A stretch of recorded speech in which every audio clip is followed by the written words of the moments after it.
How to turn off personalized ads on iPhone. You can easily turn this feature off in your settings. First, open the Settings app on your iPhone or iPad. Now scroll down and tap on Privacy and Security. Next, scroll down again and select Apple Advertising. Here, you'll see an option called Personalized Ads. By default, this is turned on, which means Apple shows you ads based on your activity and usage. If you want to stop this, simply toggle it off.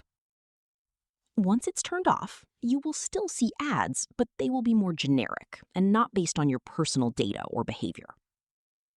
This is a simple but useful privacy setting if you don't want your activity to be used for ad personalization.